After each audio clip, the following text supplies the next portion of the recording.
Hello again, YouTubers, on with SpongeBob 101 back here again on the SpongeBob channel. Today we are reviewing episode 19 of the Patrick Star Show, Home Ec and Fun and Done. The synopsis states, Squidina hosts a television show to pass a home economics class.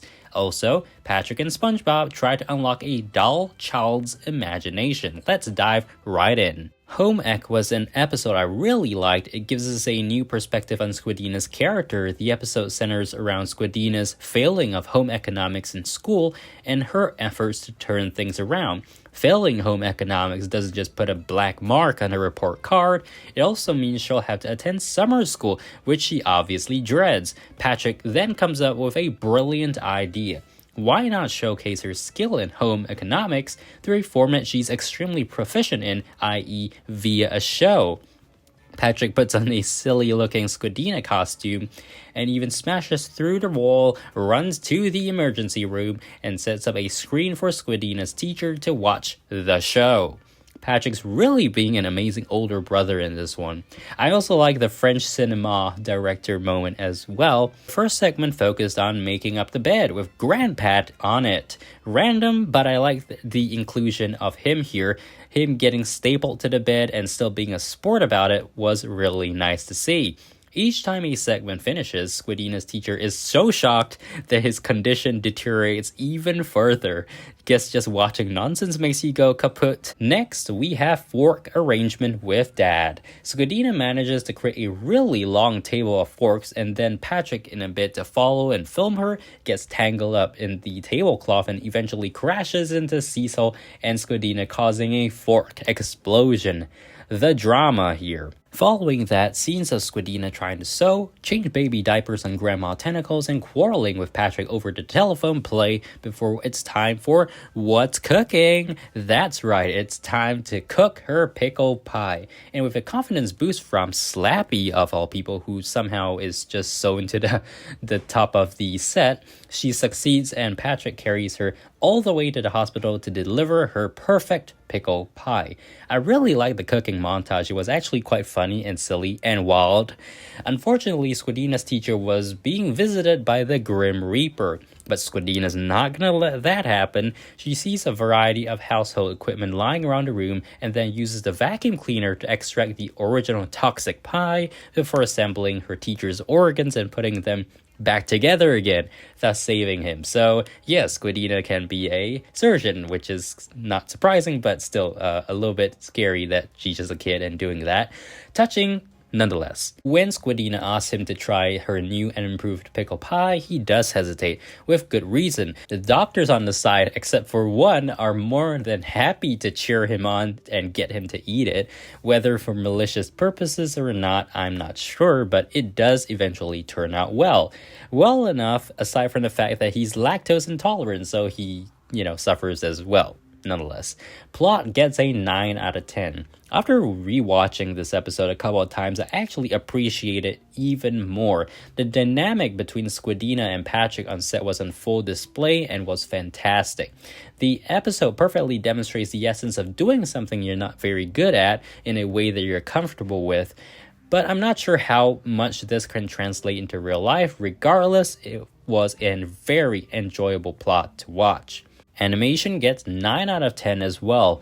There were tons of things throughout this episode that I thought were super creative. Of course, we had the quick Squidina torturing her teacher montage, the summer school in the scorching desert, fork explosions, Patrick's random transition boards, Squidina cooking, and the very impressive operation.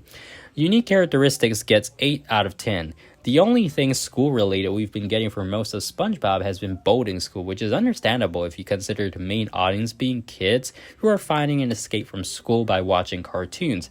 But with Squidina here, another school-going character, her getting some development in that area was really nice to see, especially considering all the help that she got from her family, friends, and neighbors. Overall, Home Ec gets 26 out of 30 from me. Moving on to Fun and Done. Major plus point here, we get SpongeBob for the bulk of the episode. The only downside for me was that there was too much wild fun. I get that the writers were trying to portray childhood innocence and associated fun, but I was not super impressed by it. The episode starts out with Patrick realizing that he can use his stomach to eat. This is an impact later. Suddenly the doorbell rings and a lady with her young son Andrew show up. Apparently Patrick was supposed to tutor Andrew, who Patrick starts calling Blandy. Patrick clearly doesn't even know what he was supposed to do. He decides to ignore all of the kid's mother's instructions and try to get the kid to just have some fun, to which the kid has no clue what he's talking about. This petrifies Patrick, and SpongeBob smashes right through the door, and together they decide to make Andrew have fun. One great thing here is the reuse of the eel thing, where SpongeBob and Patrick zap themselves with it for fun, just like in Enchanted Tiki Dreams. Anyway, Andrew is not budging, and nothing seems to make him feel fun. SpongeBob and Patrick decide to enter Andrew's head, and what they find in there is shocking. It's a completely blank slate. Patrick accidentally hits his foot against a doorknob on the ground, and they realize they've stumbled upon a heavily locked door, and of course have the urge to unlock it. Patrick's stomach makes quick work of the locks, and soon imagination floods out of the door and pours out into the Star residence. This creates a whole bunch of crazy imaginary character things that SpongeBob and Patrick are super happy about for like 1 minute.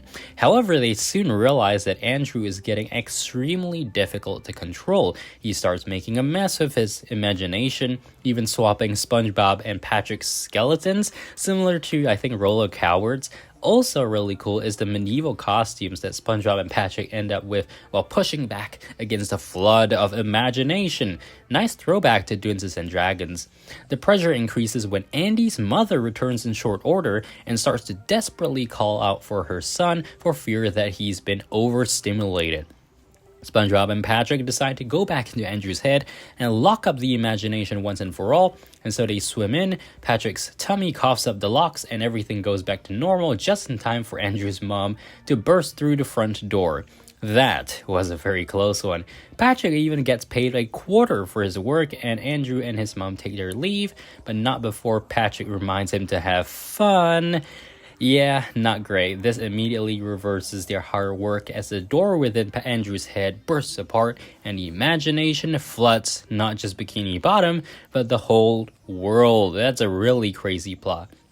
But I do have to mention, saying boring things to get rid of fun things, that was not something I was expecting from this episode.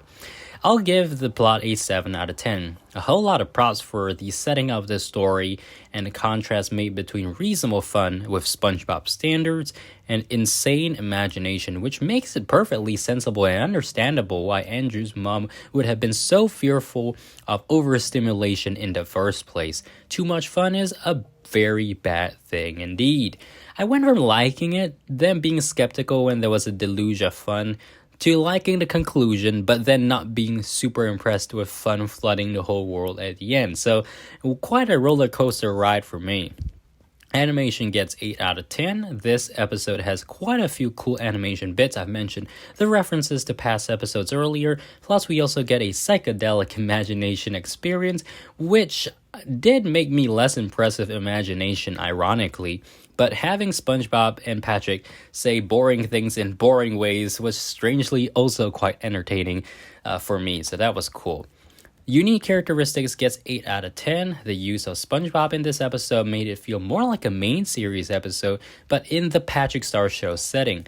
The use of fun and imagination isn't new by any stretch of the imagination, get it? But the writers definitely did a decent job in fashioning a new story out of it. The most unique thing in this episode for me has got to be the SpongeBob jackpot. Quite random, I know, but yeah, the SpongeBob jackpot where Patrick deposits his quarter and got a whole pile of cherries in return was super funny for me. Overall, Fun and Done gets 22 out of 30 from me.